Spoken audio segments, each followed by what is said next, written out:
thank again for being here. It's my sixth year at the St. Moritz Art Master. And for the one who doesn't know me, I am Amedeo Maria Turello, but anyway, people know me here as Amedeo. And I handle the photography during the St. Moritz Art Master events. So, more or less, everything that is related to photography across this year, it's, I bring it through my personal contact as a photographer and then also as a photo collector, because when I start my activity of photography in 1999, so quite late, I start in the same moment to collect photographs. So this kind of connection have helped me to establish a lot, I think, very good connection with the world of photography, especially with photographers directly. And I like also the fact that all of them, they never see me as a kind of competitor, or as usually, even it's impossible to avoid that, I mean. But we become very friends because they see me more as Amedeo, the guy who does the exhibition, sometimes who buy their prints and so. And this have allowed me really to establish a good connection with all of them. And I think that across the year, this would have not been possible to the St. Moritz Art Master to have really great names as we had in the past, because many of them, they are busy, many of them, they exhibit in bigger space, etc. And, but this kind of friendship and a kind of trust have helped to work together in a very nice project as we did here in St. Moritz. Today we have some of them that are not here because they are traveling, and other because they have a family problem, like Joel Meyerowitz, who could not come. Maybe tomorrow. He's still looking for a plane from Europe, but I don't think he will make it. Anyway, but we have with us Steve McCurry, which is already the fourth time here in St. Moritz. Fourth or fifth? Fourth time, yeah. Fourth time, yeah. But since next year will be India, the team, we're going to have him again, it's already sure.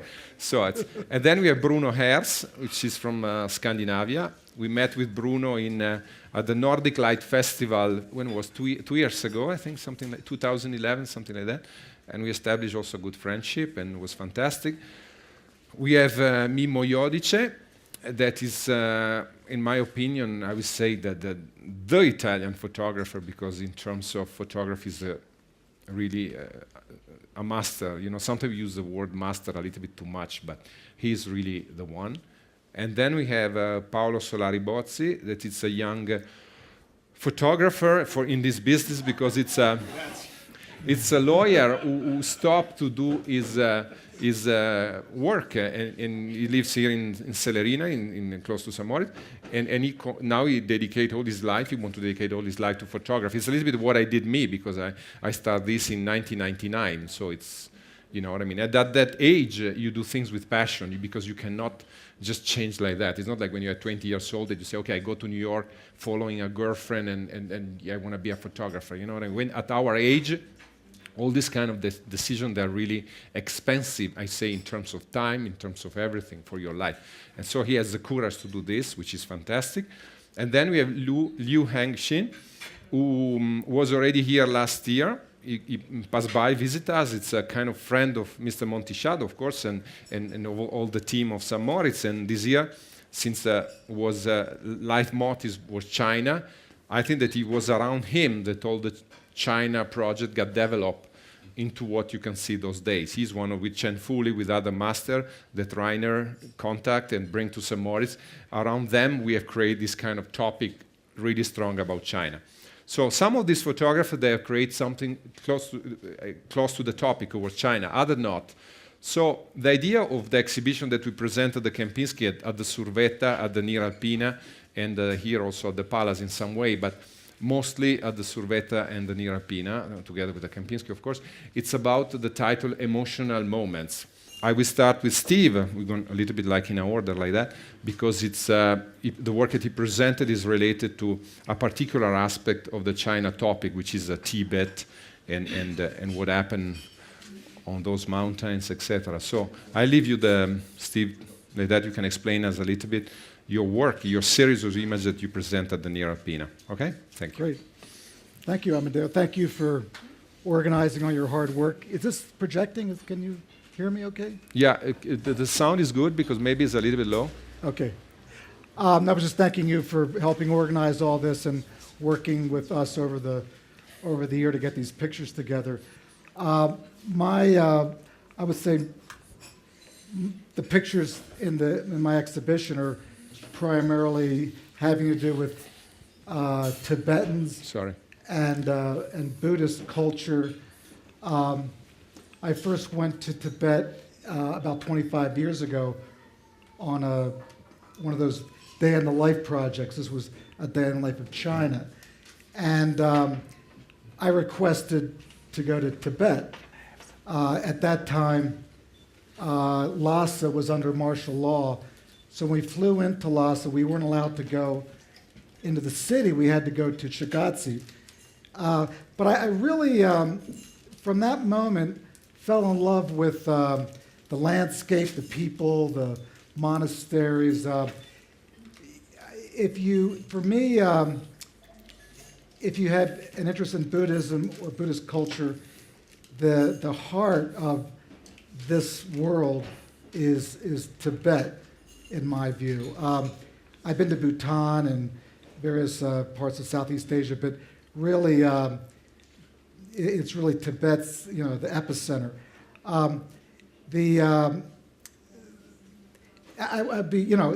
One of the kind of heartbreaking things about Tibet is similar. I was just thinking about it when you were talking.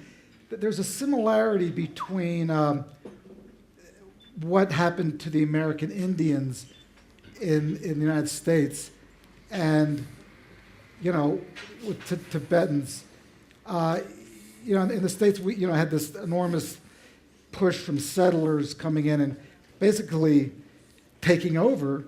And in some ways, you have 1 billion plus Chinese that see Tibet as an opportunity. They don't have any ill feelings necessarily for Tibetans, but they've kind of overwhelmed Tibet.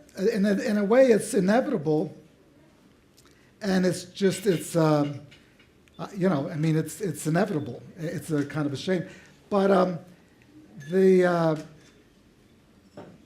the people are so, one of the things which I was so struck by, and when you look at my portraits, is this innate, intuitive sense of style, and almost sort of, they have this natural flair, and they have a very distinctive personality in the way they present themselves with their makeup and their hair and their clothes. It just absolutely fascinates me. I was in a restaurant in a small town in Tibet having dinner with my driver and my translator, and there was a table of Tibetans, and they have all the hair and the makeup, and they kept looking at me as though I was this strange creature from another planet, and I was looking at them as they're kind of like strange people from another planet with the hair and and that Tibetans can be really outlandish and over the top, and I think it's wonderful. Anyway, so that's one of the things which has really attracted me to Tibet, as well as all the monasteries. And so it would be nice that Liu will explain us a little bit the evolution of China in the period that, shortly, of course, in the period that they've lived there, and in particular from the first picture of when Mao died, the newspaper, the newsstand, where there is this poster, etc., and until now, and it's really a mirror of how China is going now, And please, Liu. Huh? Oh, thank you. Speaking of China, is always a very, very difficult subject for me, even though that I have been involved with it for very, very long time. I went to China when I was 2 or 3 years old, and then left China in 1960, when China, at that time, we didn't we didn't know that China was experiencing 3 years of extraordinary famine. I noticed that our family home was confiscated. Not confiscated, was in the early 1950s, was nationalized by the communist government. And we have other families that move into a larger house. But I did notice before I left China to go back to Hong Kong in 1960 that all my neighbors had suffered some sort of a malnutrition, with swollen faces, swollen neck, swollen legs, swollen arms. That's what malnutrition did. Instead of before, it gives out this water content, and people just blow up before they shrunk. And that experience, together with the fact that when Mao was alive, he basically had tried to reinvent a society that was 3,000 years old, with the ideology of Marxist-Leninists, which is actually alien to the Chinese civilization. So the idea, the attempt to turn a billion people society into something completely different, it was not only an audacious attempt, it was absolutely mad. So that famine of that 3 years, years and years later, that we read from the Chinese public record of the public security, which is like the police studying of the Chinese people's census. There was sort of in that 3 years, China had a net loss of 35 million people. I mean, census normally go up, but in that 3 years, there was a net loss of 35 million people. And last year, China for the first time came up with a history of the first 30 years of the People's Republic of China. But that version of history had taken Chinese 16 years to write about a history of 30 years. So I want to say this because just to make a point of how Chinese is struggling with their own history. And I think that childhood, without realizing it, later on when I studied in New York and studied under live photographer John Milley, who presented me with this gift of photography, and Milley never really discussed with me about photography. He oftentimes, would stick a pictures that he likes on the wall, and at the end of the day, he would share whiskey with me, and then he would show me those photographs and what he reads into those photographs. So my introduction to photography has always been that photography helped us to look at a society that has to involve that has to have a cultural context, which has to do with history, which has to do with people, etc., etc. So we're gonna a little bit leave the China, what we can say, word, the topic, etc. And I would like to introduce you Bruno Hers, which is a fantastic guy. He's here with his wife Yvonne. I would say that Yvonne looks like just come out of a movie of Ingrid Bergman, because to me it reminds me so much this kind of peace and this kind of approach to life that Scandinavian people have, and just a fantastic couple. And Bruno did this amazing story that I think that I understand in deep only now because I'm come father since 1 year and a half. And when he first talked about his project, is called Memories of, sorry, I didn't really understand at the end what was the things. And since I'm father now, and I understand all about this project, that's why I invite him here, because I really become even more passionate of his work. So I would like that he will tell us a little bit more about this project, because this project that you can see at the campaigns is a little bit different of what he usually does, because it's a photographer working also for a commercial, I would say commercial project. So, but it's a very specific project, and I think anybody like him can tell us about. Thank you, Bruno. Thank you, thank you.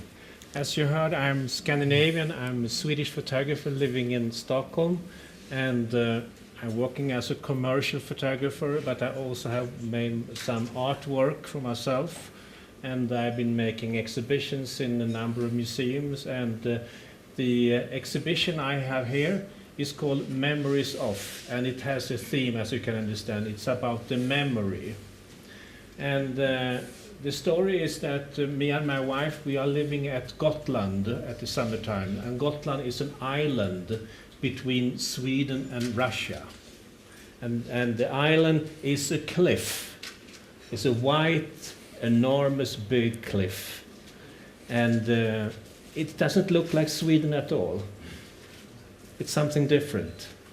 And one said that if you're once coming to Gotland, you're going to stay there forever. And for me, it was love in the first sight. So today we have a small cottage there, and we're spending all the summers. And I have made a book. It looked like this. And the theme behind the exhibition is the memory. And the theme is not specific for me. I think that everybody has the same experience of the memories. The thing was that when our children were small, and I was sitting in the chair in the garden reading, and they were playing around me, I remember their play was developing memories who I have forgotten. And it was like a flash. And I said, that I remember feelings. And then I was forgetting it, and then maybe the next day, maybe 2 days later, it happened again. It was their playing, with creating memories of my own childhood. And then I was saying to myself, maybe I shall use my own children as actors, telling them what to do. So I make notes, like small, very small stories that I remember when they were playing like this. And then in 4 summers, about 2-3 days every summer, I was telling them that in 2 days we're going to make our photo session. So every day we made about 5, 6, 7 small scenes, a very short one. And after 4 years we finished. And the reason for that was that they became too big. The memories I had in my body, and you should also understand, memories is not only in the brain, memories is also in the body. So we are not talking about, even if the title are Il Soldato, La Tomba, that's, the warriors, etc., they are not something that explain something, they narrate something about that, but about life, because they bring back to life what's going on there. Because when you see this picture, you really have the idea of the noise, of the smell, of what they were doing, these people. And that's why it's the power of photography that is not only a tool that just presents what it is, but have this kind of metaphysical approach. And I think that Mimmo is really a master in that, because I would think that he's probably not only the best Italian photographer of all time, but I mean, who have this really capacity of charge of pictures of something who go behind, not only a real or fake representation of life. So, Mimmo, probably you talk in Italian and I will translate. Parli forse in italiano, io traduco, forse meglio. Sì, si sente? Can you put the speaker a little bit, please? Thank you. Sì, si sente, si sente. Vi chiedo scusa, il mio inglese è pessimo, preferisco parlare in italiano. And I will translate. He said that his English is not really, he doesn't like his way to speak English, so I will translate, okay? Anche perché tutte le conversazioni che facciamo all'estero le fa Angela, mia moglie, per me, che, So, che parla bene l'inglese. so Angela, his wife, is the one who make many speech for him or together with him. So he speak better English, and so usually it's her, but yeah, okay. Allora, dimmi qualcosa. So, la cosa che volevo chiederti, ho parlato del fatto che le tue immagini appunto non raccontano di una realtà reale, esplicita, evidente, ma hanno una nozione temporale che va al di là del momento in cui è stata fatta, ma hanno come si può dire, un flashback, oppure sono ispirate al futuro, sono ispirate al passato, eccetera. Quindi hanno un distacco dalla realtà, eccetera. E poi volevo più che altro chiederti, questo è quello che ho detto a loro, appunto questo tuo modo di vedere la fotografia come un mezzo di pensare, non solo come un mezzo di rappresentare. I explained quickly to him that I would like that he explain us how you see photography not only a way to show, but a way to think, an image. Allora, anche se io apprezzo moltissimo la fotografia di tutti coloro che riescono ad improvvisare, a immergersi nella realtà e tirare fuori veramente a volte dei capolavori, io sono incapace, io devo lavorare su dei progetti. Okay, he said like that. He admire a lot the people that they are quick and they can shoot things in a way quite fast. He doesn't work like that. He need to work for be happy at what he do or what he does. To be able to able to think and to work on a project. That's why is like the picture that you see at the Kempinski. They are part of a project. There are many different projects that he put together. Sometimes different, sometimes, but he work with project. Il problema è riuscire a mettere in queste immagini una realtà che emoziona. Il vero problema è emozionare. Chi guarda una mia fotografia non ha bisogno della didascalia, deve provare un'emozione. Yeah, he said that mainly is what you want to achieve with this picture, is to provoke emotion in the audience. He said that it's not important for him that the people read the caption, what is about the title. This is not the main things for him, but the main things is that the people get his idea just looking the picture through their emotion. Non sempre ci riesco. Yeah, not always it happened, because he say that this is the difficult part of his work, you know. Un'altra connotazione, devo dire una cosa, che tutte le mie fotografie sono in bianco e nero e sono stampate da me, per cui diciamo il momento creativo non è solamente quello del progetto, è quello dello scatto della fotografia, ma il problema è anche in camera oscura, dove cerco di rafforzare tutte quelle connotazioni che appunto devono essere poi l'emozione finale. Yes. So he said like that. He also print all these pictures. So it's a moment, the dark room, when he try really to. It's a difficult moment. He tried to push, to accentuate more this kind of elements, this kind of key elements that he find in a picture after in the lab, trying to make even more strong and suggestive some aspect of the picture that become able to really to be an expression tool for show you the best that he can do. And we have the pleasure to have with us Paolo, that I was saying before. Paolo was also one of my, let's say, student or ex-student, but he's coming again tomorrow to our workshop. And we met here in St. Moritz last year. And suddenly, I didn't know his work, and then we start to, because with many of my students, I keep regular contact, and they send me pictures and so on and so on. And so I start to see his work and really appreciate what he do. And then he prepared a book that is about Namibia that is coming out now. I think it's ready. We have already the first sample here with some kind of printing default, but anyway, they will be fixed up. And you can see his picture also at the Kempinski. And what is nice is, I would say, his kind of total connection with the dark room, with this kind of, I would say, process of craft that is photography. I mean, also is very fascinated by the old master of the past. I mean, but I was very surprised, being myself a collector and you know what I mean, a fine art lover of fine art photography, of his technique. So he did this project on Namibia that it's an old project that is part of his book. And I think the pictures are very, even if he's a young, I mean, I think that it's, for me, was a pleasure to present his work really, because it's the quality is really, the standards is really, really high. So I will leave him talking a little bit about this project. Thank you. Thank you, Amedeo. I have 3 concepts about which I would like to talk. It's the 3 A's: Art Masters, Africa, and Analog. This is the first A, which is Art Masters.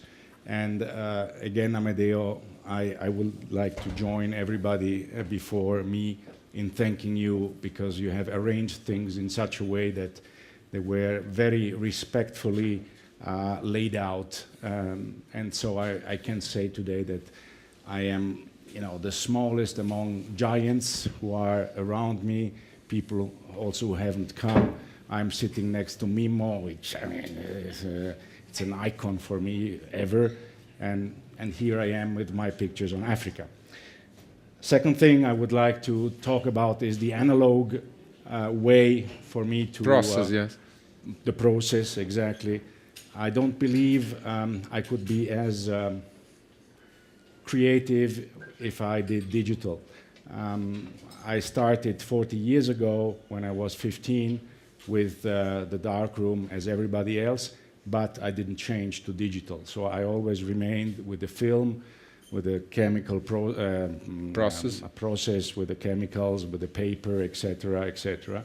I have my own darkroom here at 5 kilometers from here, and I believe that black and white can be processed today, even today, only in a conventional darkroom, in the sense that the depth of the blacks, for instance, can be achieved only in a chemical process where you have silver which comes up.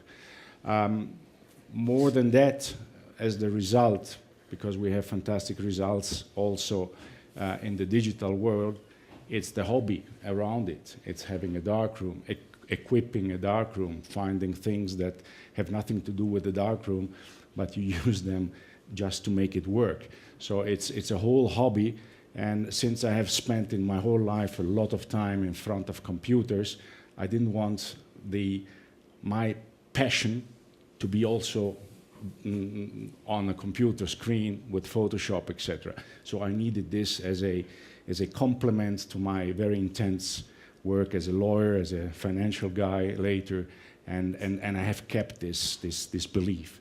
Third A is Africa. Africa, because I lived there when I was a child in Morocco, and as soon as I could, I went back to Morocco. I went back to the northern Morocco, so I did a lot of dunes, of desert with my own vehicle, old Land Rover. And then I decided to go south of the equator, and I went to southern Africa.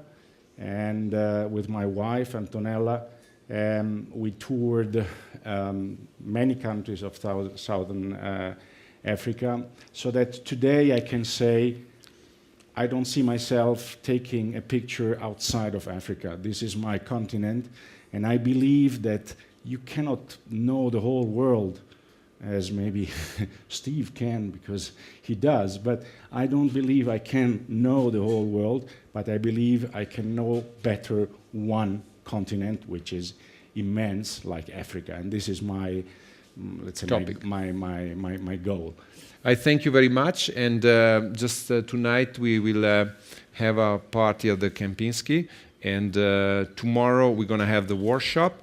I think that tonight there is a chance for you to see maybe a few of them there.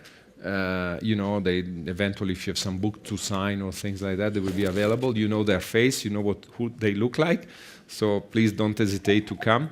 And for the one who maybe tomorrow they attend the workshop, I just can tell you that it's a beautiful experience, and for the, I think it's 4th time that we do the workshop here, and we'll be we have team of hair models, makeup artists, etc. It's we bring a 10 people of team for make these things possible, and thank you again if you are coming. Okay, thank you very much to everybody.